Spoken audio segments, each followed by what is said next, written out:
Christmas Eve in Edgewood, and I'm sitting on a park bench with a suitcase, watching my breath turn to fog in the bitter December air. 20 minutes ago, my wife Sarah threw me out of our split-level house while her sister Jennifer stood in the doorway, arms crossed, wearing that smug smile I've grown to hate over the past 3 years. "Let's see how you manage now, Danny," Jennifer had sneered, her voice dripping with satisfaction. "Maybe you'll finally understand what real responsibility looks like." Real responsibility?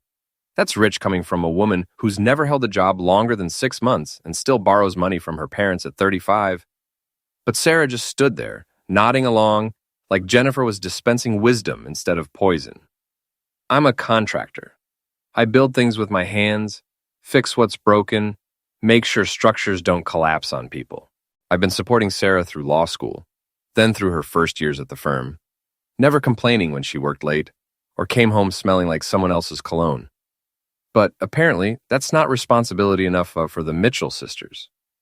The snow is coming down harder now, and my boots are getting soaked through. That's when I see her. A woman, maybe 40, walking barefoot through the snow.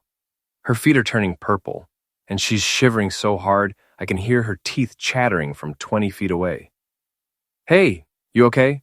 I call out, standing up from the bench.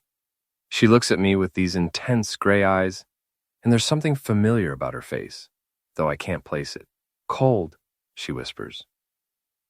Without thinking, I sit back down and start unlacing my work boots. They're good boots, waterproof, warm. Cost me $200 last month. But this woman looks like she's going to lose her toes if she doesn't get something on her feet soon. "Here," I say, pulling off my socks too. "These should fit." She slides her feet into my boots, and the relief on her face is immediate. "Thank you," she says, her voice stronger now. Most people would have walked past. "Most people are a-holes," I reply, and she actually laughs.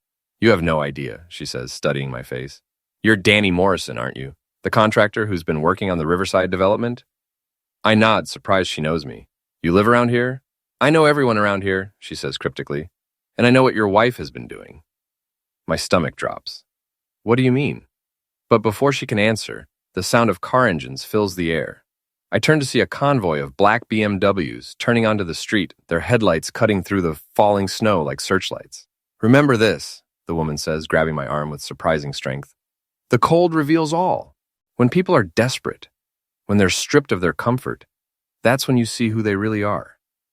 The BMWs are getting closer, and the woman starts walking away, my boots on her feet leaving tracks in the fresh snow.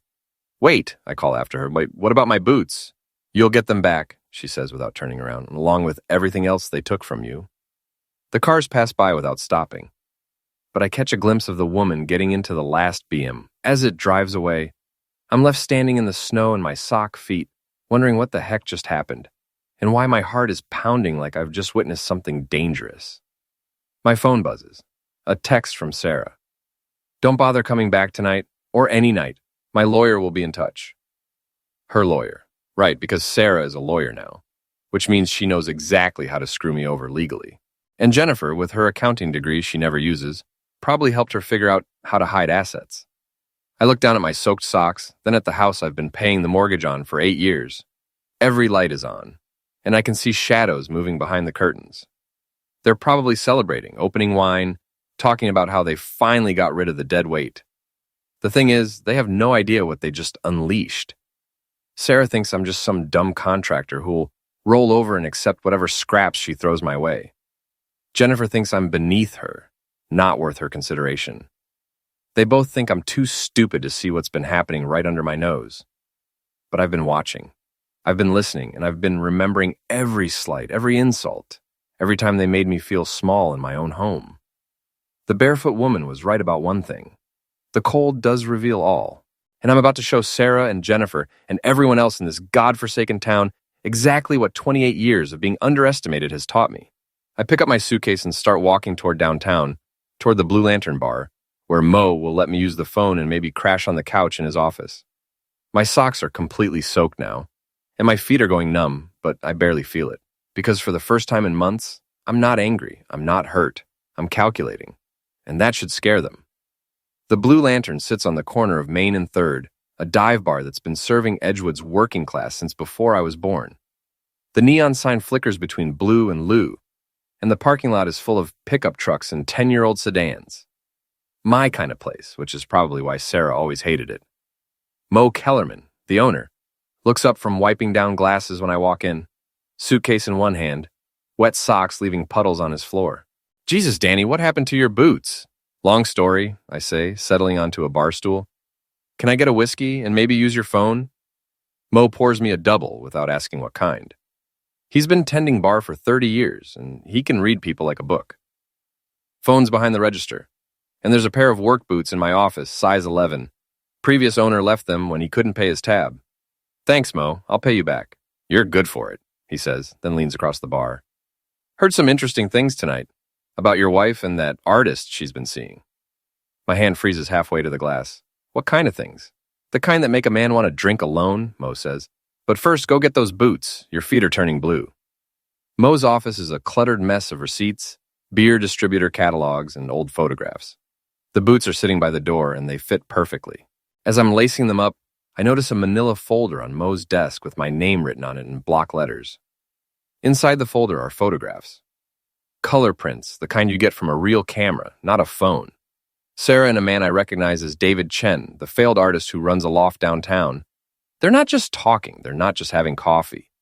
They're in a hotel room, and Sarah's doing things I haven't seen her do in 2 years of marriage. The photos are time-stamped. Last Tuesday when Sarah told me she was working late on a case. Last Friday when she said she was having dinner with clients. 3 days ago when she claimed she was at a law conference in Hartford. There are receipts, too. Hotel bills, restaurant charges, even a receipt from Victoria's Secret dated last week. All paid for with our joint credit card, the one I've been putting my contractor payments into every month. Find what you're looking for? Mo asks from the doorway. Where did you get these? Someone left them for you. Said you'd be coming by tonight. Who? Mo shrugs. Woman I didn't recognize. Expensive coat, nice boots. Said she was settling a debt. The barefoot woman. It has to be, but how did she know I'd end up here? And how did she get these photos? There's more, Mo says, handing me another envelope. Phone records. Seems your wife's been very chatty with Mr. Chen, and with her sister and with a divorce lawyer named Patricia Holbrook. I flip through the phone records, and my blood starts to boil. Hundreds of calls and texts between Sarah and David, going back 4 months. Long conversations with Jennifer, usually right after Sarah and I had a fight. And 3 calls to Patricia Holbrook in the past week, including one that lasted 47 minutes. She's been planning this, I say, more to myself than to Mo. Gets worse, Mo says. That artist friend of hers? He's been bragging around town about how he's going to help Sarah upgrade her life. Talking about how contractors are a dying breed, how she deserves someone with culture and education. David Chen has a degree in fine arts and works part-time at a coffee shop, I say. I make more in a month than he makes in 6. Yeah, well, apparently money isn't everything. Culture is what matters. At least that's what he's been telling people at Rossetti's wine bar. Rossetti's. The pretentious place downtown where they charge $15 for a glass of wine and the waiters act like they're doing you a favor by taking your order. Sarah started going there about 6 months ago, claiming she needed to network with other professionals. I study the photos again, and something clicks. The hotel room in the pictures, I recognize the wallpaper. It's the Edgewood Inn, the nicest place in town. The same hotel where Sarah and I spent our wedding night 3 years ago. Mo, I need to ask you a favor. Go ahead. Can I crash here tonight? I'll sleep on the couch, help you close up, whatever you need. Of course you can. But Danny? Mo leans against the doorframe, his expression serious. Whatever you're thinking about doing, be smart about it. Sarah's a lawyer. She knows how to make your life heck if you give her ammunition. Don't worry, I say, tucking the photos and phone records into my jacket. I'm going to be very smart about this. Back at the bar, I order another whiskey and start making a list on a cocktail napkin. Names, places, timeline. Sarah's friends who probably knew about the affair. David's friends who helped him feel superior to the dumb contractor. Jennifer's role in all of this, because I'm certain she was involved from the beginning. The bar is filling up with the usual crowd. Construction workers, mechanics, a few nurses from the hospital getting off the late shift. These are my people, the ones Sarah always said I should try to rise above. Hey, Danny, calls out Trevor Walsh from across the bar. Trevor's a roofer, built like a linebacker, and one of the few guys who never bought into Sarah's charm when she occasionally deigned to join me for a drink here. Trevor, how's business? Can't complain. Heard you might be looking for some extra work, though. Word is, Sarah's cutting you loose. News travels fast in a small town. Where'd you hear that? Jennifer was at the grocery store this afternoon telling anyone who'd listen how you finally showed your true colors.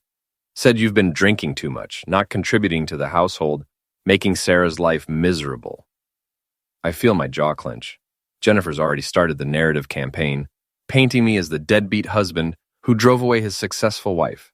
By tomorrow, half the town will believe I'm an alcoholic loser who couldn't handle being married to someone smarter than me. That's interesting, I say, considering Jennifer's been unemployed for 8 months and living off her parents' money. Yeah, we all know that, Trevor says. But people like a good story.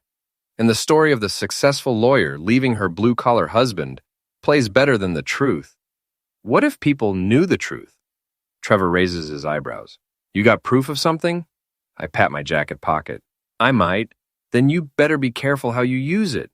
Women like Sarah and Jennifer, they don't fight fair. They'll destroy your reputation, your business, everything you've worked for, and they'll make it look like you deserved it. He's right, of course. Sarah has connections in this town now. Other lawyers, judges, business owners who think having a drink with an attorney makes them sophisticated. If I come at her directly, she'll crush me and make it look justified. But if I'm smart about it, if I play the game the way she's been playing it, Trevor, you still talk to guys from the boxing gym? Sure, why? I might need some help with a project. Nothing illegal, just some manual labor, moving some things around, making sure certain people understand that the actions have consequences. Trevor grins. Now you're talking my language. When do we start? I look at the photos one more time, then fold them carefully and put them back in the envelope. Soon. But first, I need to do some reconnaissance, figure out exactly who knew what and when. You want some company for that? Not yet. This first part, I need to handle alone. I finish my whiskey and stand up, testing the fit of the borrowed boots. They're comfortable, broken in, ready for work. Just like me. Mo, thanks for everything. I'll be back tomorrow night. Where are you going? To get a closer look at my wife's new life. The Edgewood Inn sits on a hill overlooking the town center, all fake colonial charm and overpriced rooms. I park my pickup truck across the street at the 24-hour diner and order coffee I don't want while watching the hotel entrance through the window. It's 11:30 on a Wednesday night and the place should be quiet. But Sarah's Honda Civic is in the parking lot, right next to David Chen's beat-up Subaru with the Coexist bumper sticker and the dent in the passenger door where he backed into a fire hydrant last month. The waitress, a tired-looking woman named Dolores, refills my coffee for the 3rd time. You okay, honey? You've been staring out that window for 2 hours. Just thinking, I tell her. Sometimes you need to sit still and really look at things, you know? I know exactly what you mean, she says. My ex-husband used to say I never paid attention to what was really going on. Turns out I was paying attention to everything except what mattered. At 12:47 a.m., the hotel room light on the 3rd floor goes out. The same room from the photographs Mo showed me. Room 314, which I know because I called the hotel earlier and asked if they had any availability. Then watched which windows went dark when other guests checked out. 20 minutes later, Sarah emerges from the hotel lobby, checking her phone, looking around nervously. She gets in her car and drives away without noticing my truck. David comes out 5 minutes after that, walking with the swagger of a man who thinks he's gotten away with something. He lights a cigarette and leans against his car, probably savoring the moment. That's when I make my decision. I pay for my coffee, leave a generous tip for Dolores, and walk across the street. David is still smoking, checking his own phone now, probably texting Sarah about how amazing their evening was. Nice night, I say, approaching from his blind side. He jumps, nearly dropping his cigarette. Jesus, you scared me. Danny, right? Sarah's husband? That's right, and you're David Chen, the artist. He straightens up, trying to look confident. Yeah, that's me. I had a meeting here. Business dinner ran late. At the Edgewood Inn? That's interesting. I didn't know they served dinner past 10. David's eyes dart around, looking for an escape route. It was more of a networking thing, you know how it is. Actually, I don't. See, I'm just a contractor. I don't do much networking at hotels. But I do know about construction, and I noticed something interesting about this place. What's that? I point up at the 3rd floor. Room 314 has a great view of the town center, and the walls are pretty thin. You can hear everything that goes on in the rooms next door. Sometimes you can even hear what's happening in the hallway. David's face has gone pale. I don't know what you're talking about. Sure you do. You know exactly what I'm talking about. Just like you know that the hotel keeps records of who pays for rooms and when. Credit card receipts, security camera footage, all that boring paperwork stuff that us blue-collar guys are too stupid to understand. I step closer and David backs against his car. Here's the thing, David, I'm not stupid, and I'm not going away. So you have two choices. You can keep pretending this conversation isn't happening, and we can see how well that works out for you. Or you can be honest with me, and maybe we can figure out a way to handle this like adults. I don't have to talk to you, David says, but his voice is shaking. You're absolutely right. You don't have to talk to me at all. But you might want to think about who else you might have to talk to. Like Sarah's law partners when they find out she's been using company resources for personal business. Or your landlord when he finds out what kind of activities you've been using his property for. Or the guys at Rossetti's wine bar when they see those photos you've been so proud of. What photos? I pull out my phone and show him one of the pictures Mo gave me. David's face goes white. Where did you get that? Does it matter? What matters is that I have them, along with phone records, credit card receipts, and a very detailed timeline of your relationship with my wife. David stubs out his cigarette with a shaking hand. What do you want? Right now, I want information. I want to know how long this has been going on, who else knows about it, and what Sarah's been telling you about me. I can't. David. I keep my voice calm, reasonable. I'm not asking you to betray any confidences. I'm asking you to help me understand what's been happening in my own marriage. Don't you think I deserve that much? He looks around the empty parking lot, then back at me. 4 months, he says quietly. It started 4 months ago. Sarah came into the coffee shop where I work, and we got to talking about art, about culture. She said she felt trapped, like she was living someone else's life, and you were happy to help her figure out her real life? It wasn't like that, at least not at first. We were just friends. She was going through a rough time, and I listened. When did it become more than listening? David runs his hand through his hair. 6 weeks ago, maybe 7. Sarah said you two were having problems, that you didn't understand her ambitions. She said you were holding her back. Holding her back from what? From being who she really is. From moving in the right social circles. From building a career that mattered. She said you were content to stay small town forever, but she had bigger dreams. I nod like this makes perfect sense. And Jennifer, what's her role in all this? Jennifer's been encouraging Sarah to leave you for months. She says Sarah deserves better, that she's too good for a contractor. Jennifer introduced Sarah to some of her friends, people who could help her career. People like Patricia Holbrook? David's eyes widen. How do you know about Patricia? I know about a lot of things, David. What I don't know is why you thought it was okay to help destroy my marriage. I didn't mean for it to happen like this, he says, and for the first time, he sounds genuinely remorseful. Sarah's an amazing woman. She's smart, ambitious, beautiful. When she told me you two were already over, that you were just going through the motions, did she tell you I was cruel? That I was an alcoholic? That I was cheating on her? No, nothing like that. She just said you'd grown apart, that you wanted different things. And you believed her. I wanted to believe her, David admits. Look, Danny, I know how this looks, but Sarah and I, we have a real connection. We talk about books, about art, about ideas. When's the last time you and Sarah talked about something that mattered? I think about that question seriously. When was the last time Sarah and I talked about anything that wasn't logistics? Bills, schedules, whose turn it was to do the dishes. When did we stop being partners and become roommates? But then, I remember the credit card receipts, the hotel rooms, the lies about working late, and client dinners.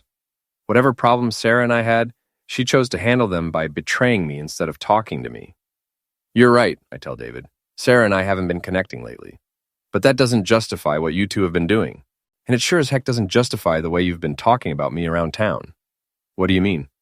Mo tells me you've been holding court at Rossetti's, explaining to anyone who'll listen how contractors are a dying breed, and Sarah deserves someone with culture and education. David has the grace to look embarrassed. I was drunk. I was just trying to, I don't know, justify what we were doing by making me look like a loser. I'm sorry about that. I really am. I study his face, looking for signs of deception. He seems genuinely sorry, which almost makes it worse. If he was a complete a-hole, this would be easier. David, I'm going to give you some advice. End this thing with Sarah. Tonight. Walk away, find someone who's actually available, and stop letting Jennifer poison your mind against people you don't even know. I can't do that. I love her. You love the idea of her. You love the way she makes you feel sophisticated and important. But you don't love Sarah because if you did, you wouldn't have let her lie to her husband for 4 months. I turn to walk away, then stop. One more thing. If you really care about Sarah, you should know that Jennifer's been filling her head with fantasies about the kind of life she could have without me. But Jennifer's never been married, never supported herself, never built anything lasting. She's not giving Sarah advice. She's living vicariously through her. What are you saying?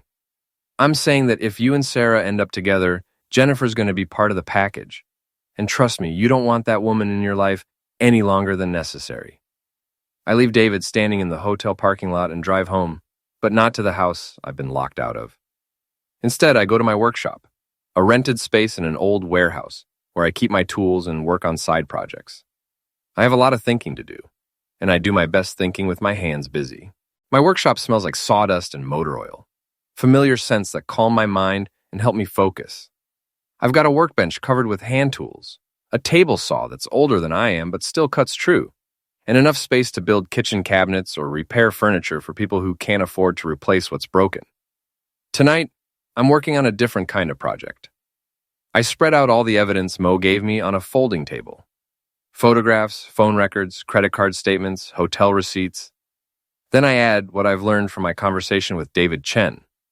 I write it all down on a legal pad, creating a timeline that tells the story of my marriage's destruction.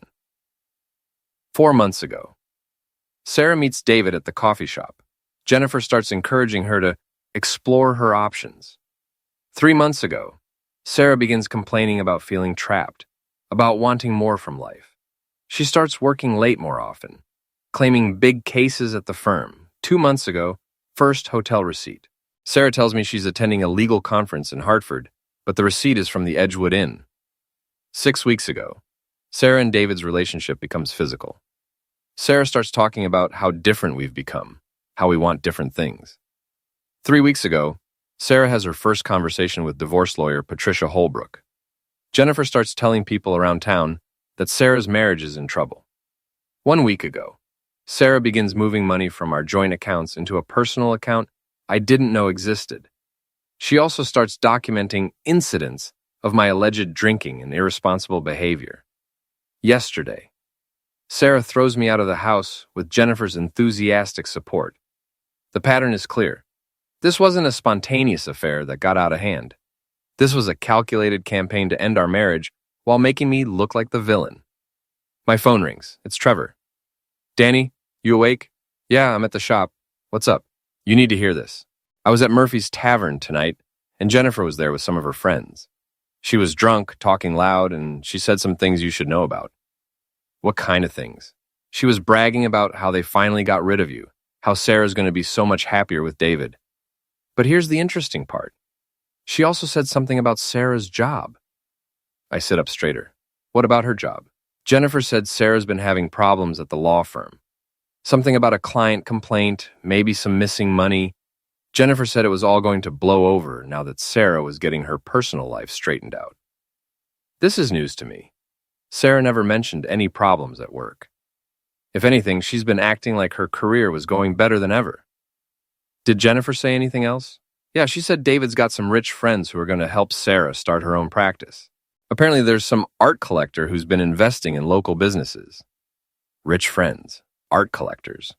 I think about the woman who took my boots, the one with the expensive coat and the convoy of BIs, the one who somehow got those photographs of Sarah and David. Trevor, do you know anything about the Castellano family? There's a long pause.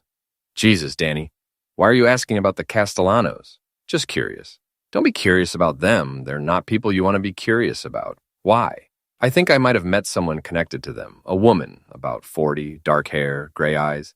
That sounds like Maria Castellano. She's Vincent Castellano's daughter, runs some of the family's legitimate businesses. Danny, if you've gotten mixed up with the Castellanos, I haven't gotten mixed up with anything. She helped me out when I was in a bad spot, that's all. The Castellanos don't help people out of the goodness of their hearts.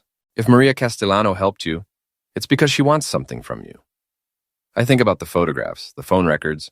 The way Maria seemed to know exactly where to find me and what I needed to see. Trevor, what if David Chen owes money to the wrong people? Then David Chen is about to have bigger problems than your wife. The Castellanos don't like it when people don't pay their debts. After Trevor hangs up, I sit in my workshop staring at the evidence spread across the table. If David owes money to the Castellanos, and if Maria gave me these photographs, then I'm not the only one who wants to see David's relationship with Sarah come to an end.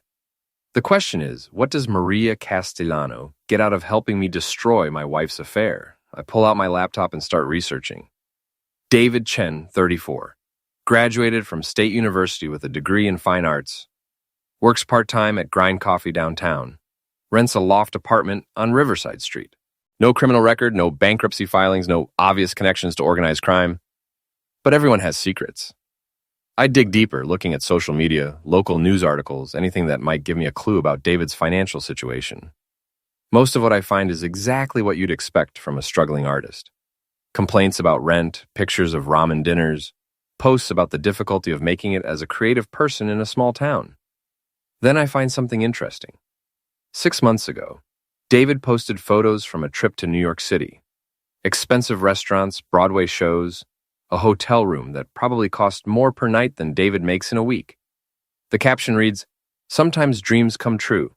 Thanks to my patron for making this possible." His patron? Someone was funding David's lifestyle, at least temporarily. Someone with enough money to send a broke artist to Manhattan for a week. I keep digging and find more photos. David at gallery openings in Hartford wearing clothes that definitely didn't come from Target. David at wine tastings, holding bottles that cost more than most people spend on groceries. Always with the same caption theme, grateful to his mysterious patron. The most recent photos are from 2 months ago. After that, David's posts go back to complaining about money and eating cheap food. Whatever funding he had, it dried up right around the time his relationship with Sarah was getting serious. I think about Trevor's comment about art collectors investing in local businesses. What if David's patron was someone connected to the Castellanos? What if the money stopped coming when David started spending his time with Sarah instead of focusing on his art? What if Maria Castellano wants David back under her family's control and destroying his relationship with Sarah is the first step? My phone buzzes with a text message from an unknown number. The Blue Lantern, tomorrow night, 9 p.m. Come alone. I don't need to ask who sent it. I spend the rest of the night organizing my evidence and making copies of everything. If I'm walking into a meeting with Maria Castellano, I want to make sure someone else knows where I am and what I've learned. I write a detailed letter explaining everything I know about Sarah's affair, David's mysterious patron, and my encounter with Maria. I seal it in an envelope and address it to Trevor with instructions to open it if I don't contact him by Friday morning. Then I go back to work with my hands, building a small wooden box with a hidden compartment.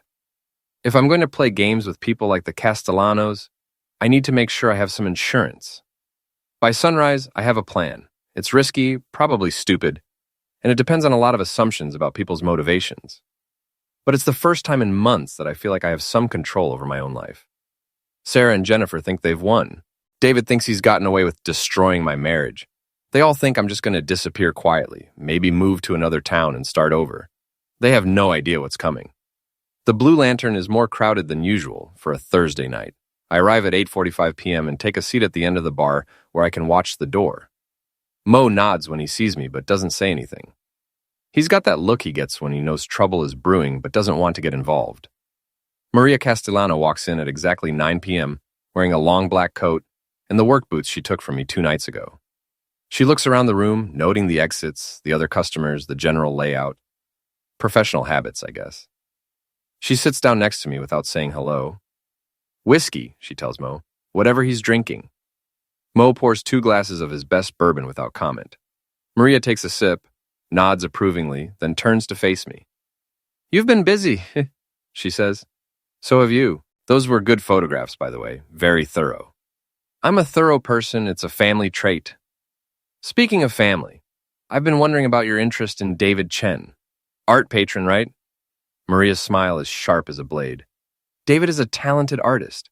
My family believes in supporting local talent. Funny thing about talent, though, it requires focus, dedication, Hard to maintain those qualities when you're distracted by other people's wives. Exactly my point, Maria says. David has been unfocused lately. His work has suffered. His priorities have become confused. And you'd like to help him refocus. I'd like to help everyone involved find their proper place in the world. David belongs in his studio, creating art. Your wife belongs, well, that's not really my concern, but she doesn't belong in David's life. I study Maria's face, looking for tells. She's good at hiding her emotions, but there's something personal in her voice when she talks about David. How much does he owe you? Excuse me? David, how much money does he owe your family? Because I'm guessing this isn't just about artistic integrity. Maria takes another sip of whiskey. David received a substantial investment in his career. Gallery showings, art supplies, living expenses, travel opportunities. The understanding was that he would focus on his work and begin generating returns on that investment. But instead, he started chasing after Sarah. Instead, he became distracted by fantasies about a different kind of life. The kind of life where he doesn't need to work, doesn't need to create, doesn't need to honor his obligations. So you want me to break up their relationship? I want you to reclaim your wife and your dignity. What happens to David after that is his choice. I signal Mo for another round. The bar is getting louder as the night crowd settles in, which gives us more privacy for this conversation. What's in it for me, I ask, besides getting your wife back? I'm not sure I want Sarah back, not after what she's done, but I do want justice. I want consequences for the people who thought they could destroy my life without any cost to themselves. Maria's eyes light up with interest. What kind of consequences? The kind that make them understand what it feels like to lose everything you've worked for. The kind that teach them about the real world where actions have results and debts have to be paid. That sounds expensive and risky. I'm willing to pay the cost, and I'm good at managing risk. It's what contractors do every day.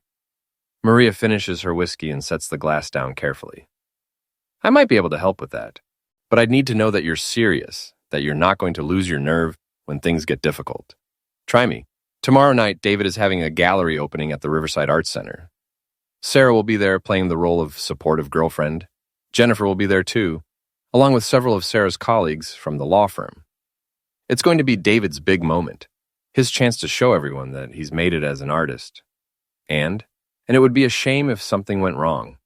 If David's big night turned into a public humiliation, if Sarah's colleagues saw a side of her they've never seen before, if Jennifer's gossip network got some new material to work with.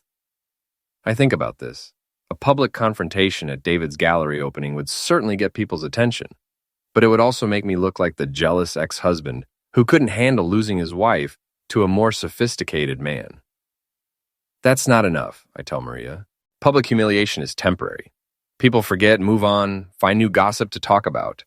I want something permanent, something that changes the game completely. What do you have in mind? I lean closer, lowering my voice. Sarah's been moving money from our joint accounts into a personal account. She's also been using our credit cards to fund her affair. That's theft, technically. Misuse of marital assets. You'd need proof. I have proof. Bank records, credit card statements, hotel receipts. But more importantly, I have a timeline that shows premeditation. Sarah didn't just fall in love and make some bad choices. She planned this whole thing, including the financial aspects. Maria nods slowly. That's more serious than simple adultery, especially if it turns out that some of the money she stole was meant for other purposes, like paying contractors, for instance, or settling debts. What kind of debts? I pull out a folder I've prepared and show Maria some documents. 3 months ago, Sarah hired me to do some renovation work on her law office. New flooring, updated lighting, some custom built-ins. The total contract was for $12,000.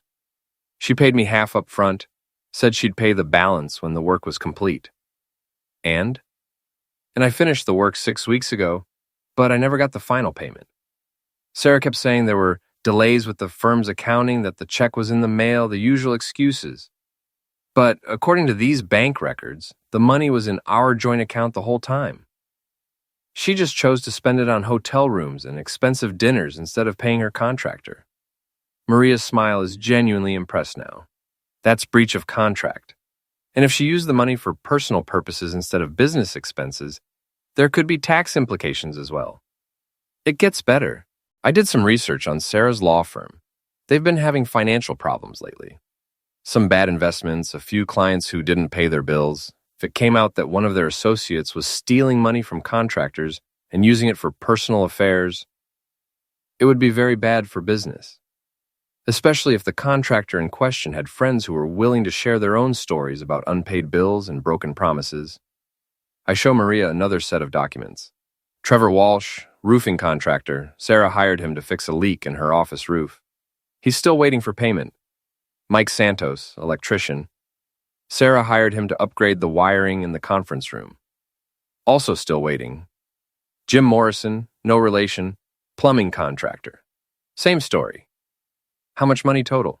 About $35,000. All of it sitting in Sarah's personal account while she's been playing house with David Chen. Maria studies the documents carefully. This is good work, very thorough. But you'll need more than paperwork to make this stick. I know, that's where you come in. What do you need? Access. I need to get into Sarah's office, her computer, her files. I need to document everything she's done, not just the money she stole from me, but all of it.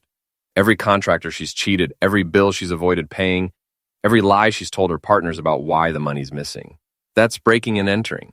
Not if I have a key, which I do since I did the renovation work. And not if I'm just trying to recover my own property, like the tools I left there when Sarah stopped returning my calls. Maria finishes her whiskey and stands up. I'll think about it, but Danny? Yeah, if we do this, if we really do this, there's no going back. Once you start down this path, you have to be prepared to see it through to the end, no matter what that looks like. I'm prepared. We'll see. Tomorrow night, go to David's gallery opening. Don't make a scene, don't confront anyone, just observe. Watch how they interact, listen to what they say, see how confident they feel about their new life together. And then we'll talk about what comes next. Maria walks toward the door, then stops and turns back. One more thing. Those boots you gave me, they saved my life that night. I don't forget debts like that. After she leaves, I sit at the bar for another hour, thinking about what I've gotten myself into. Mo refills my glass without being asked. You sure you know what you're doing? He asks. Not even a little bit. But I know what they did to me, and I know they think they're going to get away with it. Just be careful, Danny. Some games, once you start playing them, you can't stop. Maybe I don't want to stop.